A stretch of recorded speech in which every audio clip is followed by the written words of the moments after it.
On with the show. Very happy again once again to have you all with us on this very cold and chilly night. We all know what is going to happen the next couple 3 days. It's going to get very, very cold, much colder than we've seen all year long. Temperatures in the single digits on Friday and Friday night into Saturday as well. It is going to feel quite a bit like Christmas is supposed to feel if you like the cold part of it. Now, if you're doing some traveling in the next couple of days, keep your eyes on the skies, and okay, everything is good. Thumbs up on the audio here. Keep your eyes on the weather, because things are about to change, and you could be delayed if you're flying out from a particular place in this country, because this storm is moving from west to east. And as the days move along to Thursday, which is supposed to be the big day around here, when we're supposed to start out with rain, and then by the time the sun goes down and we get into the evening, we could see some wintry precipitation in whatever form that takes. Maybe some snowflakes out there. Don't really know how much we're going to get. Seems to me not much down here. But then again, you never know about these things. So just keep a watch on things. But in the meantime, stay warm. I mean, seriously, layer up and make sure that if you have some, grandparents or some seniors that you look after, watch over, please make sure they're warm and in good shape, of course. Watch your pets and your plants. And, you might want to do a little drip, drip, drip, on the faucets so they don't freeze up, because it is going to be some kind of cold. Now, let me back up a minute, because I know a lot of you are saying, but Chip, how do we get this fine piece of radio broadcasting? Yeah, I get it. I understand that. Well, there are several ways to do that. We are on live right now on 91.7 WYXR on the FM side. We are also on the TuneIn app live. We are also on this little deal called Facebook Live. So you should check us out if you're out there and available to do that. Tomorrow when they post the show, we will be on YouTube. And, of course, as we are a podcast, you can find us wherever it is you get your podcast. So you got all that information. I know it was a lot to absorb at one time, but I think, you guys are a pretty sharp crowd, and you do it. I don't see Facebook Live going on out here. I don't know if that's happening yet or not, but hopefully it will be. We'll see. At least I don't see it on my phone. So anyway, but listen, so as we move along, we're going to have a good show tonight, I think. We're going to talk about some pretty in-depth issues. The first one, of course, I want to have a conversation about kind of some shocking news that happened about a week or so ago when Stephen Twitch Boss, the dancer and choreographer, executive producer on the Ellen Show, he died. And apparently by his own hands of suicide. We're going to talk a little bit about that as well, and how people feel. And, we need to really pay a lot more attention to other folks, because, while we have the perception that someone is doing okay, that does not mean that they're doing okay. There could be a lot of issues that folks are dealing with that don't want to share that information with you. And I'm going to say it at the top. You know what? Check on folks for no other reason than just to check on them, all right? Because you never know how a person is feeling. Someone you may have had beef with, someone you may have had a disagreement with, and you decide you don't want to have a communication with them anymore. You know what? You need to time out for all that, all right? Put that away. Put that in your back pocket, put that in the safe, and never open it again, all right? Because people are hurting out here, and we're going to talk about that with Dr. Dan Board. He's a psychiatrist over at Lakeside, and we're going to talk about that in light of what happened to Stephen Twitch Boss last week. We're also going to be speaking with Josh Spickler. Josh is the executive director of Just City. And, of course, they are for legal fairness, for everyone in this city. And I want to find out from him where he thinks things are going now. Again. There he is. Now that we have new leadership in the DA's office and also in juvenile court. So that should be an interesting conversation. And a bit later on, we should have John Best. That name sounds familiar to you. He is a mainstay, longtime mainstay at radio station 88.5 FM, the voice of MCS. Well, let's see, Memphis, MSCS. That's what it is now. and he's also the general manager of that station and the television station C19 TV. So look forward to having a chance to speak with Big John in the second half of the program. But as we do at the top, we always want to celebrate you. This is your time. If you had a birthday this past weekend or this week coming up, or today, this is your time. But I just can't shout you out until I say, hit it, Brent. Happy birthday! We got a lot of birthdays going on today, so how about we get to it? Happy birthday to Yvette Salter, celebrating today. Jeanette Stevenson, happy birthday. John Edwards, celebrating your birthday today. Leanne Kleinman is celebrating her birthday today, as is Veronica Rowell. Chris Harris, celebrating today. Carol White, happy birthday to you. Happy birthday, Carlos Hale. Angela Washington, celebrating her birthday today, as is L.Q. Williams. Janana Dunlap is celebrating his birthday today, as is Coco Chanel. Joyce Burnett, one of my former colleagues at the Sheriff's Office. And Bridget Sneed Bell is celebrating today. And Lola has a birthday. Go ahead, Lola. Pop that mic. Happy 9th birthday, Miss Lacey Faith Miles. Lacey Faith Miles. Did you say 9? Miles, right? Lacey Faith. Well, happy 9th birthday, Lacey Faith Miles. And happy birthday to each and every one of you. We look forward to being here next year to celebrate your next trip around the sun. Thank you, Brent. So, in the news notes on this day, of course, many of you have probably heard that the former President Donald Trump has now been referred by the January 6th committee to the DOJ on 4 criminal counts. Now, we'll see where all this takes. And this is kind of one of the last nails in the coffin in terms of his month. He's had a bad month. I mean, his business was caught with their hand in the cookie jar and convicted on like 12 counts. And he says he's running for president again. I think it's losing a little bit of its steam and luster out there right now. So with these 4 counts, so we'll see what the DOJ does. DOJ, Department of Justice. We'll see what they does. 4 criminal counts forwarded to the DOJ. We'll see what happens next. Mourning the loss of 2 teenagers that were shot and killed over the weekend, Rains and Kirby, around that area overnight, about 1 o'clock in the morning, traveling with someone else. Car pulls up, opens fire, kills a 17-year-old boy and a 14-year-old girl that was in the car. No suspects as of yet. So when we last communicated, we talked about this 3G agreement, which basically would return all of the schools in Germantown back under the Germantown city banner. Well, all of the individuals who had to vote on that voted on it and accepted the deal. And looks like, things are going to start to get to moving in terms of all of that. There's going to be a new high school that's going to be built. That's going to be partially funded by the Shelby County Commission. So, things are moving forward. We'll see what happens with that. Now, listen, I have said this to you many, many times, and I would not be a responsible journalist, which I think I am, if I did not mention the fact that flu cases are up and COVID cases are starting to rise. COVID cases are rising because some of these variants are immune to some of the vaccines that are out there. But I will tell you this: you would be very wise to get a COVID booster vaccine.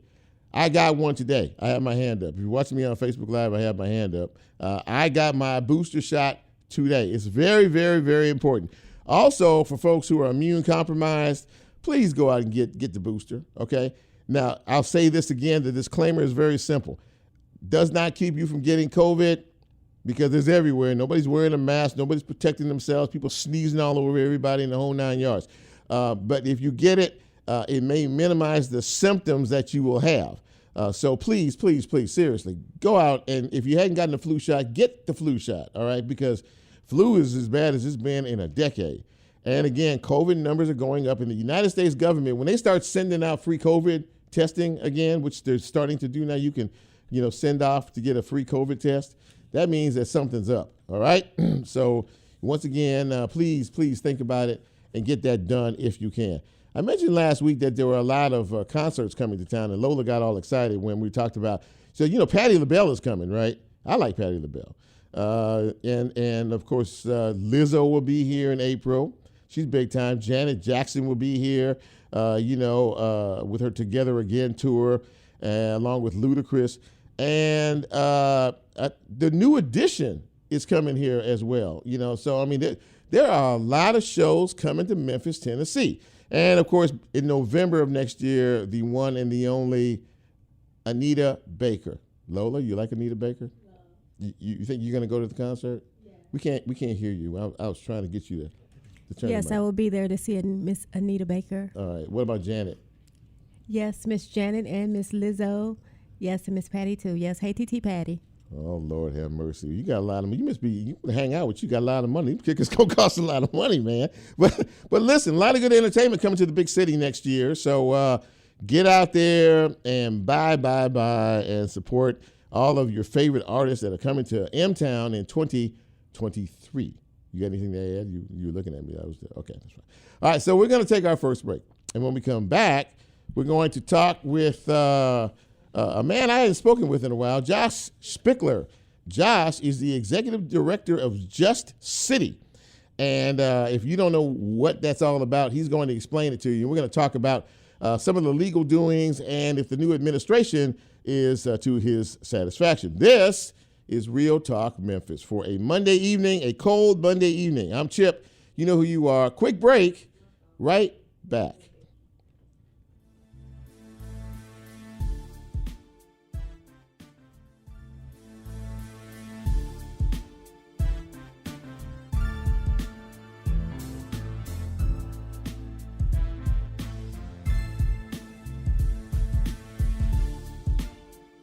If you like Real Talk, here's a way you can get involved. Do you have a show topic idea or suggestion? Want to be considered a guest or have a guest idea? Then send Chip a message on his Real Talk show page and you can be a part of the Real Talk experience. So as he always says, go out and tell somebody. We'll be right back.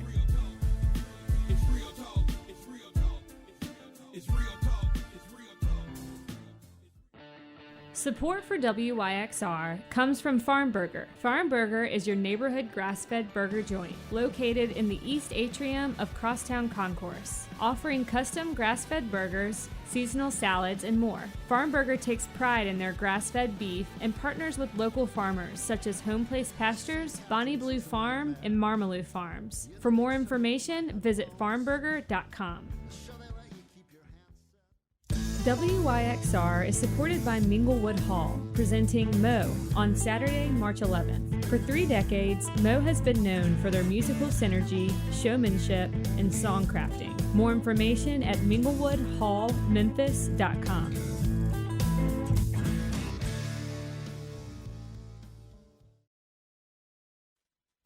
WYXR is supported by Shell Days Music Festival, presented by Mempho, April 21st and 22nd at Overton Park Shell. Shell Days will feature 2 days of music with Trampled by Turtles, Southern Avenue, Leftover Salmon, Neil Francis, Paul Thorne, and Bailey Bigger. More information at memphopresents.com.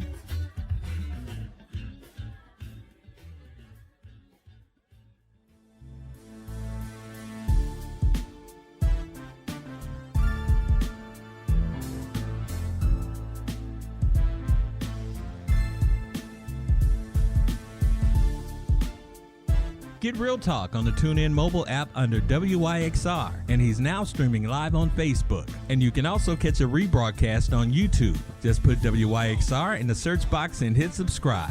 Now back to more Real Talk with Chip Washington.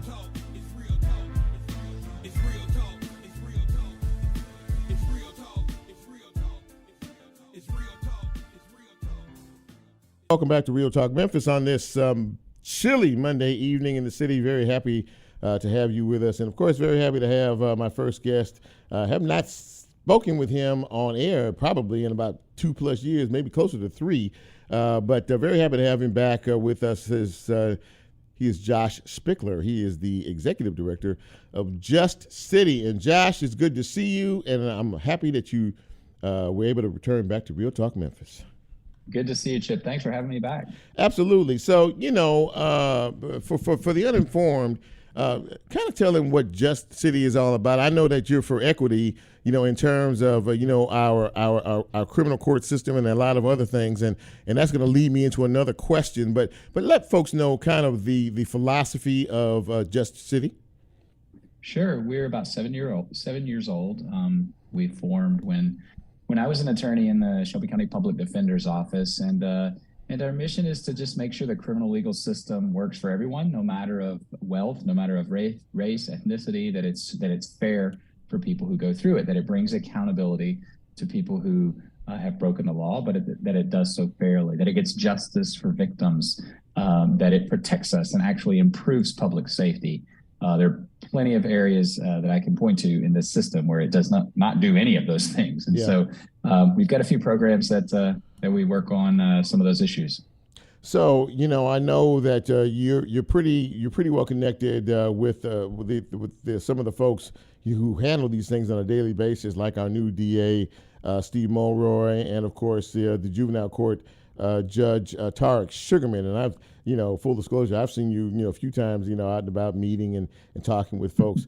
I guess first things first, do you think with the current election and the individuals now in these places that we can maybe start to move towards some of the reforms that you and your organization and a lot of other folks are looking for? I do. I think for a long time, this community, and especially the criminal legal system, the public safety policy apparatus in this town was led and continues to be led in some ways by people who believe that incarceration has a certain impact that it does not have. And so, we can definitely talk more specifics, but I think the new district attorney, the new juvenile court judge, they have an outlook on policy and on the decisions that they make and their employees make in those offices every day. It doesn't just depend on incarceration. It doesn't just depend on the threat of incarceration. That recognizes that crime is very complicated. That solving it does not just mean putting someone away for longer and longer and longer until we stop it. And so I'm really excited that we've turned that corner as a community, that we've decided that we're going to try other things. We're going to keep holding people accountable. Sure. And Steve Mulroy always talks about focusing with like a laser on violent crime, and that's what we have to do.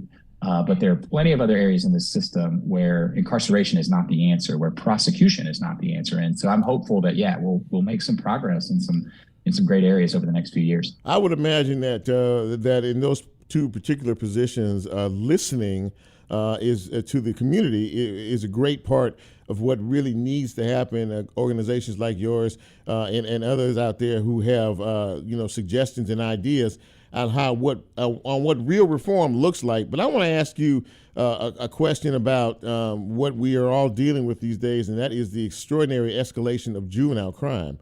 And, the fact is that if a 15-year-old or someone under the age of 18 commits a major felony, the decision is, or the thought process is, okay, well, what happens next? Should a 15-year-old be sent to adult court or stay in juvenile court? We know that if you stay in juvenile court, you commit a crime, they have to let you out by the age of 19. Both Steve Mulroy and Judge Sugarman have spoken of the blended sentencing possibility. What do you think about that? And is that really a feasible idea, from your view?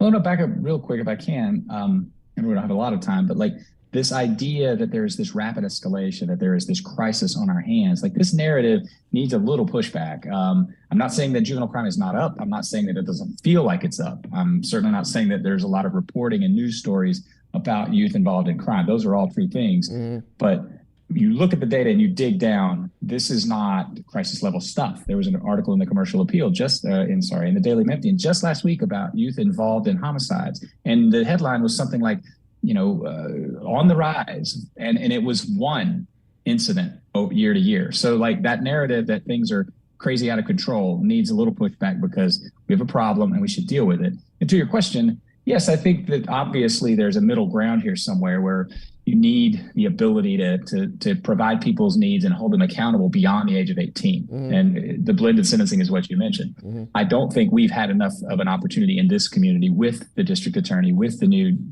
judge, to just transfer fewer children and try other methods that don't require state law change. I think we should be given a little bit of time to do what we know works with our new elected officials before we get the state General Assembly involved with some law change like blended sentencing. Yeah, that seems to be, I mean, in lieu of, any other thoughts or suggestions or ideas, something that would, and I heard Judge Sugarman say this, keep them, confined a bit longer to maybe be able to, exercise some rehabilitation efforts or some other type of training or something, that would be, that would create a more productive atmosphere, rather than, staying in for a couple, 3 years and then being released out to the streets with nothing. And I know that, you're pretty big on really, reform and trying to give these folks, not everybody, deserves to be locked up forever. And there are situations and circumstances that are different for everybody. But I think the rehabilitation aspect of at least if you're going to be incarcerated, shouldn't you be trained to do something productive when you get out?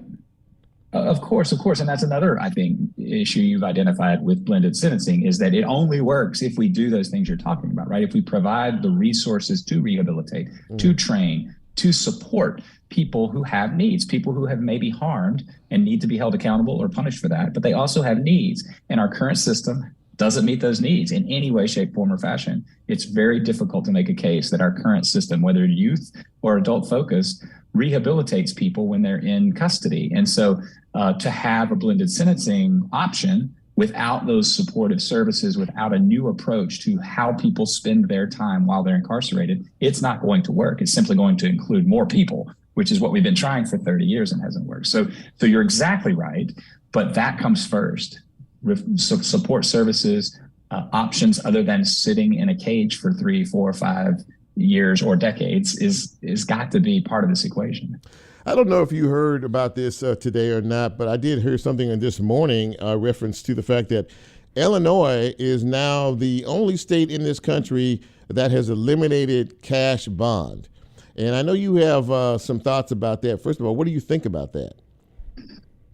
Well, what Illinois has done is changed its approach to pretrial detention. People confuse these terms a lot of times, and there's been a lot of hand wringing about what Illinois has done. That they've eliminated bail for certain crimes, and people take that to mean like if you're charged with robbery, you won't be held in jail until we find out if you committed the robbery or not. That's not true. Mm-hmm. Illinois has decided to take money out of this and actually assess the people who are charged with crimes, risk of not appearing in court and risk in the future to the community. So they've got a new system for doing that. Love it. Think it's a great idea to get money out of this equation or out of this decision. We're trying to do the same thing here in Shelby County with our bail system, which depends very, very heavily on money and bail bondsmen and that system for release. And we need to change that. You've been talking about that for a long time. So when I saw that this morning, I thought to myself, I said, if he knows about this, he must be happy. And of course, given the parameters of all of this, and I don't know what they are there, but I mean, to see this happen for you and maybe, for DA Monroe and some others, this might be, something to really start to focus in on as another one of those subset problems that we seem to have in our city. Yeah, bail is definitely a big problem. We sent a demand letter threatening to sue the county for how they use money bail just a little more than a year ago with our partners at the ACLU and ACLU of Tennessee and the Wharton Law Firm. And we've been negotiating with the county ever since to implement a new system which should go into effect in February. And so models like the one in Illinois are certainly things we look to at a state level. We don't have a lot of hope that we're going to pass legislation like that in Tennessee, but Illinois has led the way, California has led the way, but other states like Kentucky and the District of Columbia, those states have also been exploring what to do instead of use money as this decision factor. And we're trying to do our best to mimic that here in Shelby County because we've got a lot of work to do in that area. You're right. Before I let you go, we are about to come to the close of another year. We're about to start 2023. What's on the agenda for Just City and organizations moving forward? What are you hoping to do? What are you hoping to see in the new year as far as criminal justice is concerned? Yeah, thanks for that question. We we've had a lot of success, or we had a lot of success early on, eliminating the expungement fee, which is this fee that the state and local governments charge people to have their record cleared when they qualified. It was really exorbitant. And so we helped eliminate that. But there are plenty of other fines and fees and costs that hold people back. They keep them from getting expungement, not just the fee for that, but other costs. They keep people from getting driver's license. They keep people from voting. And so we're going to really hope to focus on easing the burden of court debt on people in this community and at the state level over the next year plus. In fact, I was just at a convening in Texas last week with a bunch of other advocates from across the country talking about court debt and how we've got to do something to fix that problem. And so we're real excited about that. Money bail and that bail reform, those conversations with the county are ongoing. We're going to focus on that. Our Court Watch program is back up and running since the pandemic has subsided. So getting people into courts to observe what goes on in there, that's going to be a big focus in the next year or so. So lots to do. Never a dull moment around this town. So absolutely. Happy to. Well, absolutely that, man. Listen, I really appreciate you taking the time to come on the show. I know you're busy, and I know there's a lot going on, and I really triumph the success of your organization. I mean, you're making noise in this city, and people are starting to pay attention, because these are some very important issues that we have to kind of work our way through. But listen, man, I just congratulations on everything you've done so far. And well, thanks so much, Chip. Really appreciate that. Thanks for having me on, and Merry Christmas. Hey, man, Merry Christmas to you. And before I let you go, one thing: go Grizzlies. That's right. We're gonna get back on the winning side of things tomorrow night.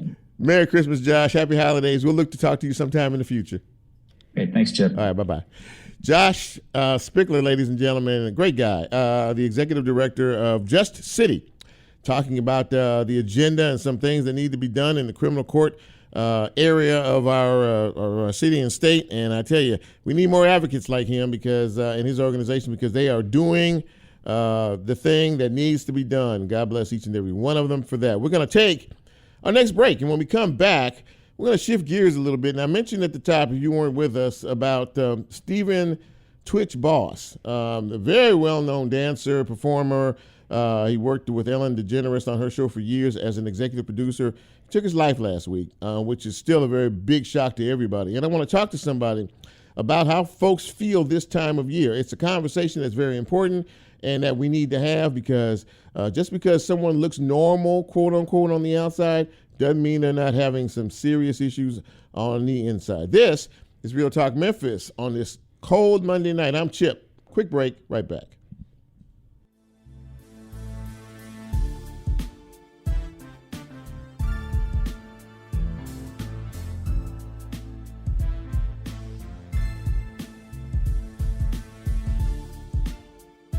If you like Real Talk, here's a way you can get involved. Do you have a show topic idea or suggestion? Want to be considered a guest or have a guest idea? Then send Chip a message on his Real Talk show page and you can be a part of the Real Talk experience. So as he always says, go out and tell somebody. We'll be right back.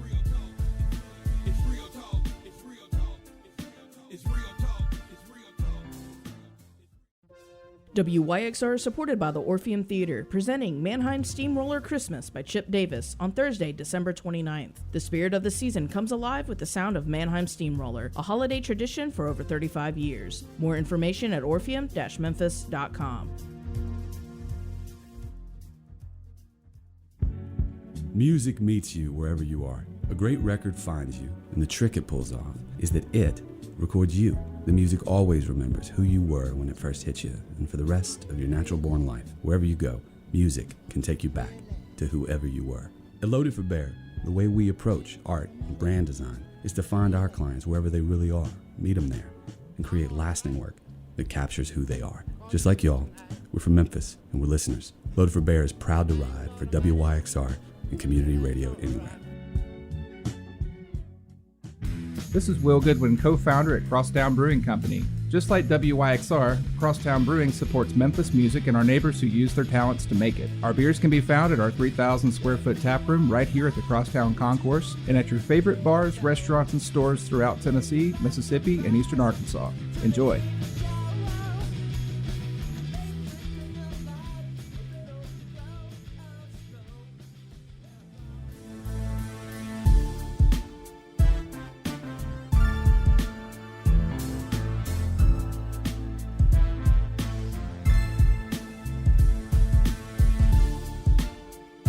Get Real Talk on the TuneIn mobile app under WYXR, and he's now streaming live on Facebook. And you can also catch a rebroadcast on YouTube. Just put WYXR in the search box and hit subscribe. Now back to more Real Talk with Chip Washington.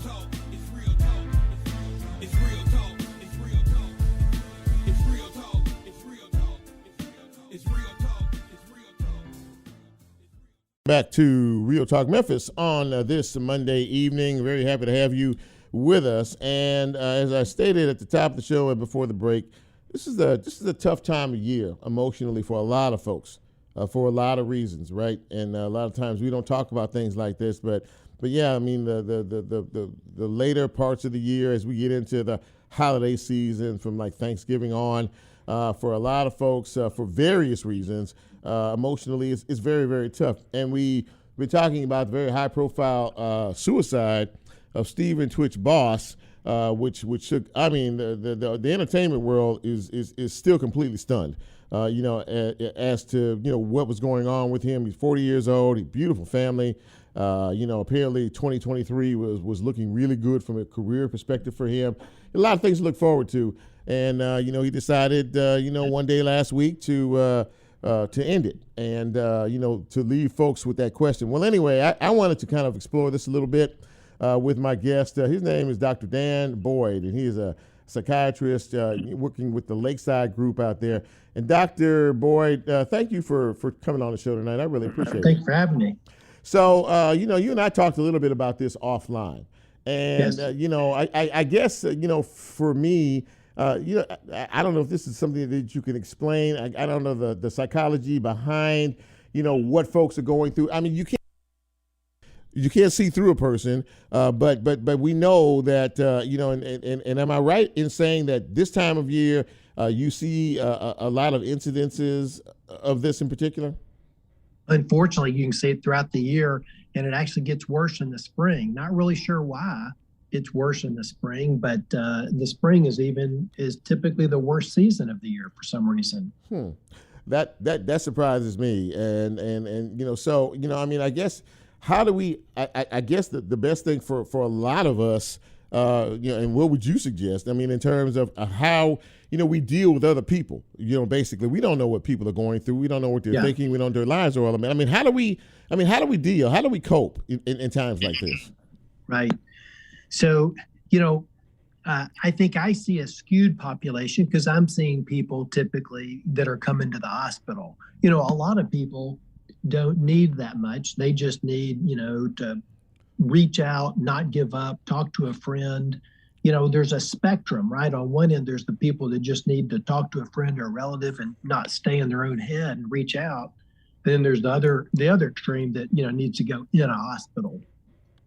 So that's interesting too. There is a spectrum, but I heard someone say this, and I wanted to get your take on it in reference to people who have decided that they no longer wanted to be among the living. They said, this is not about a person wanting to lose their life. This is really about, or end their life. This is not about a person wanting to end their life. This is about someone who wants to end the pain. Yeah, and I've heard that a lot from people who struggle with suicidal thoughts that they'll say basically exactly that. Not everybody has that, kind of feeling, but I've heard that a lot. I mean, and when you do, when you have these conversations, because you did say that for a lot of folks, a lot of people really need someone just to listen to them. Yes. How important a component is that? Just regardless of, whether it's to that extreme or just a lot. I mean, a lot of folks, have issues and things that are going on. They just need a resource of some type, do they not? Yes. Yeah. And so some people just need a friend or somebody to talk to. Some people need to see their family doc. Family docs are a good start because they're so available. A lot of people trust their family docs, more than some specialist. But that friends, family doc are good places to start.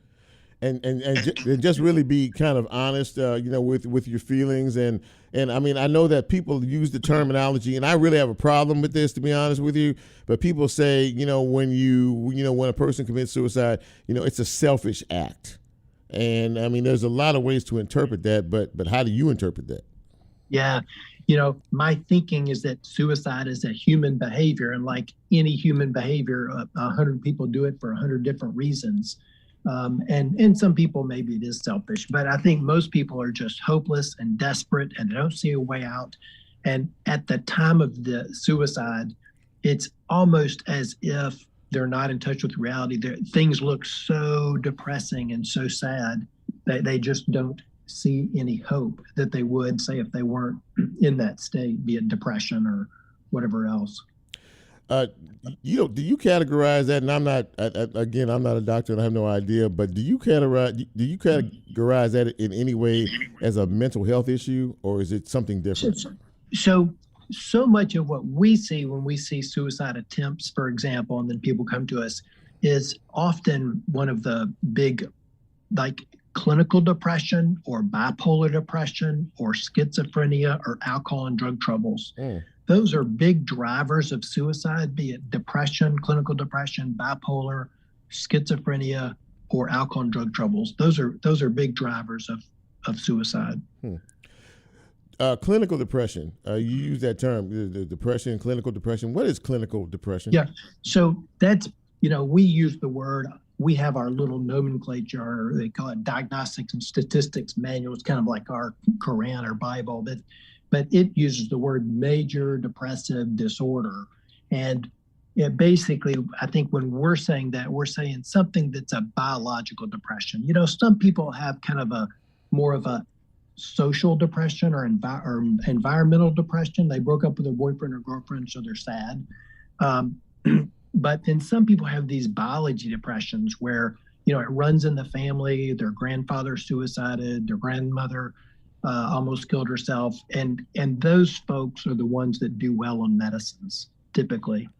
So there is such a thing as that almost sounds hereditary. What you were saying, say they had a grandfather or a mother. I mean, that's interesting. Yes, Go ahead. Some of our mental illnesses are really hereditary, and some are just sort of hereditary.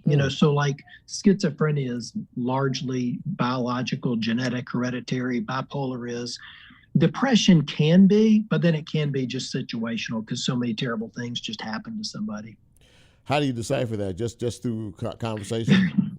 Yeah. Yes, sir. Yeah. That's typical of our field. It's kind of mushy. Sometimes it's hard to tell. Yeah. Wow. Well, I've learned a lot from this conversation. It's just a very puzzling thing for a lot of people.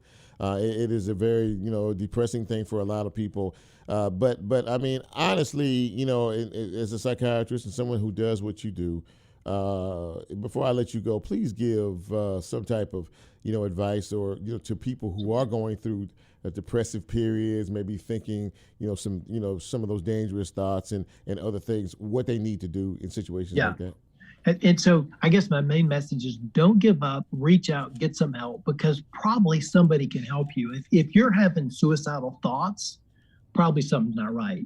Probably you've got clinical depression or bipolar, or maybe you just it may be a depression, you just need to talk to somebody like a good trained therapist or counselor, or maybe you do need to be, in the hospital, but there's something would probably help you.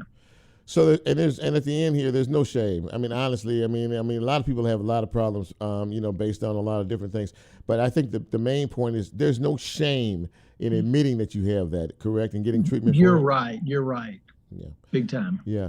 Well, listen, Dr. Dan Boyd, I really appreciate you taking some time to talk about a subject that's delicate, but it's still very, very important because, you never know in conversation, you might say something that someone really needs to hear. And, I thank you for your professionalism. I thank you for coming on the show and kind of breaking it down for us. And listen, happy holidays, Merry Christmas, and happy holidays to you and yours. You too, Chip. Thank you. Thank you. Take care of yourself. Thank you so much. Dr. Dan Boyd, ladies and gentlemen, as he said, listen, a lot of times you just need to have that conversation. And don't be judgmental. A lot of us are very judgmental of other people. We look and we hear things and we go, something happens and we go, well, why is that? Why did they do that? That was just stupid. That didn't make any sense. Let me explain something to you in a very simple way. I can look at you and you can look absolutely fine on the outside. You sound fine on the outside. Everything sounds like everything is going well. But some people are going through torment on the inside. The bottom line to all of this is let us try to treat each other, with the respect we want to be treated with. A lot of us don't do that. A lot of us take for granted that everything is okay just because you're okay. Just because you're okay doesn't mean I'm okay. And the bottom line to it is take some time. Take some time to listen. Take some time to check in on folks. Take some time to make sure that everybody's okay. Because whether they say so or not, you may be just the trigger to remove them from a desperate place. Because they say, well, wow, that was really nice that they called and checked on me. And check on them just for no reason other than, you wanted to check on them. I called you, hey, I hadn't talked to you for a very long time. Hey, what prompted this call? Nothing. I just wanted to call and check on you to make sure you're okay. Okay? Let's try to do that with each other. I think it'll be a better world if we actually, implored some common decency and kindness to other people. Having said that, I'm going to go to my next break, my last break. And when we come back, we're going to shift gears and talk to a man who many of us know and who many of us listen to on a daily basis. He is John Best from 88.5 Radio. This is Real Talk Memphis. I'm Chip. We'll take our final break, and we will be right back. Don't go away.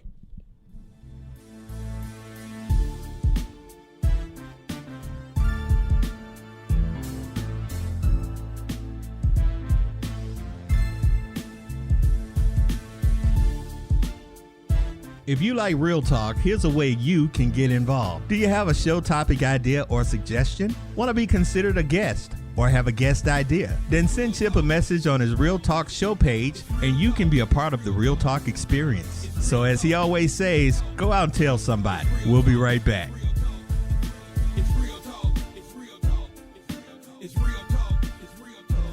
WYXR is supported by the Orpheum Theater, presenting Mannheim Steamroller Christmas by Chip Davis on Thursday, December 29th. The spirit of the season comes alive with the sound of Mannheim Steamroller, a holiday tradition for over 35 years. More information at orpheum-memphis.com.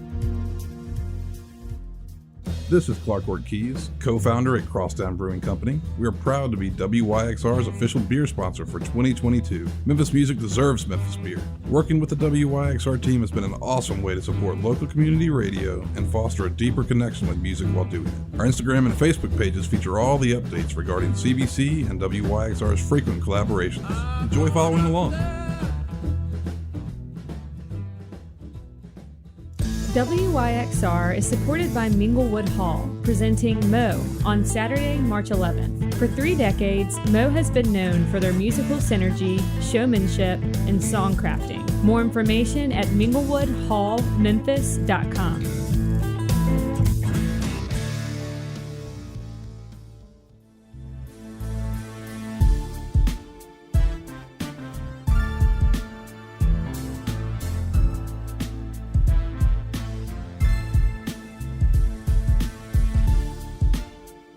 Get Real Talk on the TuneIn mobile app under WYXR, and he's now streaming live on Facebook. And you can also catch a rebroadcast on YouTube. Just put WYXR in the search box and hit subscribe.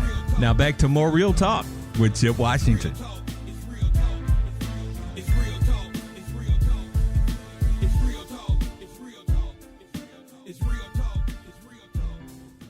And welcome back to Real Talk Memphis on this Monday evening. Gang's all here, fired up and ready to go, and see some folks on Facebook Live. Buddy Smith and Michael Harris and Lena Martin was checking us out, and Pat was too a little while ago. But thank you all as always. And listen, my next guest is someone who many of us know from the box, from the radio. He drives us home every day, and he has been for a long time on 88.5. He's the general manager at 88.5. Get your mouth to work, Chip. And also C19 TVs, my friend and a good guy, John Best. JB, what's up, man? Man, what's up? Glad to be here with my brother. Man, it's good to have you here. You know, we've been trying to make this connection for a while, and I'm glad we finally did. Yes. And I know you stay busy all the time over there. And I guess, my first question for you, general manager means you run the show. You run the show at the radio station and you run the show at the TV station. How busy are your days, my friend? I'm going to put it to you like this, Chip. When I get time off, it's really not time off. You know what I'm saying? I'm I at do. home, yes, but if it's electrical thing or a thunderstorm, I get very concerned because a lot of this stuff is on computers. Yeah. So I'm always watching, but with technology, I'm able to watch and control from a cell phone or from a laptop away from the building. So that's what makes it easier, but it's always on my mind. I would imagine it would be, but yeah, thank God for modern technology. There's a lot that you can do from a remote location, so to speak. Yes. You now C19, you run that as well. Am I correct in that? Yes. So what it is pretty much all of it. We produce a lot of content. Shout out to Dawn Newberry, who's over my video team and she makes sure we have a lot of videos because we're constantly trying to tell our story in a narrative. So all the videos, once they get done, we siphon them into C19, and anything that's going on in Memphis Shelby County schools, we kind of putting it on C19 in video form to tell the story. It's a great way to communicate with the general public. I noticed that you do a lot of sort of the live thing component on. You're on live on radio, but I also see that you do a lot of interviews. How important is that to you? I think it's sort of your way to connect even more with the community in terms of issues. Chip, this is where you and I we really agree on, and I think a lot of people need to understand when you got a platform, if you're not taking it serious, you might need to get out of the chair to all my people in radio, because you can't have this microphone in front of you and not put it to use, especially right now, to tell the story of what's going on in our community. Mm-hmm. So when you have on future mayors, or you got businessmen, teachers, or somebody that's a common man and woman, something is going on in the community, you should want the rest of the community to know. Mm-hmm. If something is hot in South Memphis, I want the people in Cordova, East Memphis, Frazier to know about it, and vice versa. Yep. If there's a free clinic where they're doing health checks in Orange Mound, I want everybody in the city that's in that area go to that health check situation. So being on the radio, these are the things that I'm trying to push. Anything that's about positivity, about family, community, that's all I'm about, man. I take that very serious. I know you do, and what you just described is probably the best way I would describe multimedia. I mean, yes, this is clearly multimedia, at its best. You're using your radio platform, as a broadcast platform as well, which really, is really the way a lot of folks like to communicate these days, I would think. Right, exactly. And also think about it. Back in the day, we just had radio. At one point, people was looking at a radio, hearing people read stories. Yeah, true. Then you got TV. So you got radio and TV. Now you got the internet. Now you got podcasts. Now you got, Instagram stories, YouTube stories. And, it's like content. If you a content creator, if you got a cell phone, to me, you're a content creator. Mm-hmm. People are doing podcasts from cell phones. I like to say, look, we in a situation where if you got a phone, you got a microphone, you got a camera, you creating content. And if you're creating content, there are plenty places for that content to live. So just like what you're doing, man, I applaud you and I thank you for doing this job, because Chip, you just like me, we're not afraid to speak truth to power. True. And when you're not afraid to speak truth to power, and now you got many platforms to speak that truth to power, you become, I don't want to say a dangerous man, but you're somebody that they need to take serious.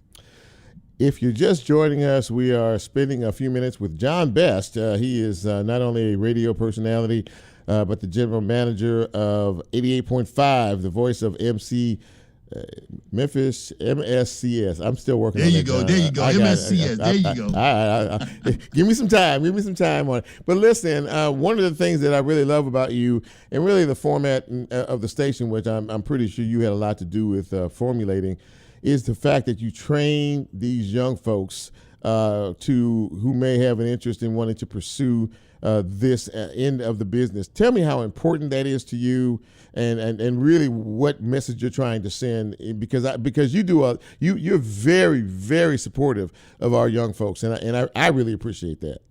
Yes, sir. I appreciate it as well, because again, if I'm in a position I want to use this position to help create future Chip Washingtons and future John Best, future sports broadcasters, people that run a control room. Chip, I had a local business tell me they wanted me to teach the children how to run cable. Ladies and gentlemen, running cable is somebody's holding a camera and then there's somebody that's taking the cable and following the man on the camera. True. I said, no, sir. I want my children to learn how to hold the camera. I want them in the control room. Okay, we going to camera 2, we going to camera 3. Yep. These are the situations that I want to intentionally teach them about, not just being in front of the camera, being behind the camera, being in the audio room, making sure you can control how to control microphones, how to control lighting, makeup, journalism, all my writing. If you write, anything that you can do, I want to put you in a position to use it in broadcasting, Chip. So when I get young people to come to me, I'm looking at them top to bottom. How do they look? How do they talk? How do they conduct themselves? Because I'm looking at, okay, they may be good on radio or they may be good on TV. Oh, they may be a good interviewer. This is why education is so important. Our children have talents, and it's up for educators to extract that talent and put it to use. How can somebody be sitting on the side in your class, they on the phone and they did their work and it's easy to them, you're not challenging them? Put them in a situation that makes them uncomfortable to make them utilize their brains because they got it in them. And when they come to me, Chip, I'm going to put them to work somewhere. They're not going to be on their phone when they with me. This is why this is so important, and you know, again, that's why I wanted to connect up with you, because I listen to you and I study you, you know, as well. In particular, you know, our young kids are getting a rap. You know, there's a lot going on out here in the streets, John. You talked about it. I've talked about it as well, and it really saddens our hearts, especially, you know, with our youngest ones that are sort of falling on, you know, to the side. But motivation, encouragement, support, and everything you just talked about is really what is needed. And instead of pushing them away, throwing them away and saying, oh, they're not going to be any good, let's embrace them, you know, and let's pull them to our bosom and teach them and show them something. I like what you just said a minute ago about the smart ones. You know what? If they're smart, let's see how smart they are. Let's challenge them to be even smarter and better. But also, Chip, even give me the ones that's failing. If they making straight Fs, give them to me. I'm not afraid to reach out to that young man, that young woman, because they got an F. But why do they have an F? What are they not understanding? Imagine if we find out, Chip, oh, they sitting too far away from the board, so they can't see the lessons. You know what I'm saying? Sure. Then now they might be able to get an F to a D to a C to a B. But I don't look at grades when I get children. You come in front of me, I don't even care what you're making, but I know I'm going to produce something in you. So when you go back to your class or your school, you're going to be different, guaranteed. Hey, man, let me just say this. Thank God for you. Thank God, you know, they're smart enough to know what they have, you know, in the kitchen out there. You are making some things happen, my friend. I'm so proud of you and really encouraged by your words. And I know that anybody who is checking us out right now on Facebook Live or happens to listen to the podcast when it's loaded up is going to learn something, because you're a preacher and you're a teacher, and I'm glad to call you friend, man. So listen, Merry Christmas to you and yours, and a Happy New Year, and I look forward to chopping it up with you in 2023. Oh yes, sir. We got to make it a deal. We might have to have a panel or something of truth speakers or something, man, because we need to show some of these people that got these platforms, we can't be talking about things that's bringing us down. We need to be lifting up. We got a mayor race coming that's very important. So we need to have the people that's not afraid to get out here and speak that truth amongst our people, Chip. So you got me, whatever you need. The answer is yes already. I appreciate you, my brother. Listen, you stay safe, be safe out there, and keep on teaching that truth. God bless you, and we'll talk to you soon down the road. Same to you. Thanks so much for having me, bro. All right, take care, man. Yes, sir. So, ladies and gentlemen, John Best, I tell you what, if you did not hear everything he had to say, you need to get the podcast. You need to check it out, download it, subscribe to it, because that man spoke some truth. Seriously, hard truth. I mean, these are some of the things that we need to talk about. We can't be afraid to embrace difficult moments or difficult people in life, because everybody can be taught. And a lot of folks, on Facebook Live are really praising the conversation that we just had. So I really thank my boy JB for that. As I do all of my guests, as Brent plays us out, it has just been a wonderful, wonderful show tonight. A lot of information. I hope that when you get a chance to sit by yourself, sit quietly, you think about some of the things that you heard tonight, because there were some really lessons, some big lessons in the conversation. So listen, this is the last that we're going to talk before Christmas. So I want to wish you and your family a very Merry Christmas. We will be back here a week from tonight, which will be the 26th, after Christmas, after you've opened all your presents and everything else. But listen, thank you all for supporting this show. Please continue to do so. More faces on Facebook Live, please. I don't make resolutions, but that's what I'd like for 2023. So listen, for all of us here, for Nicole, for Lola, and for Brent, who is our new board guy. He just started. Excellent job, my man. Excellent job tonight. Good job. Really appreciate you. Appreciate all of you out there as well. So from all of us, I'm Chip. We're out. Merry Christmas. See you on the other side.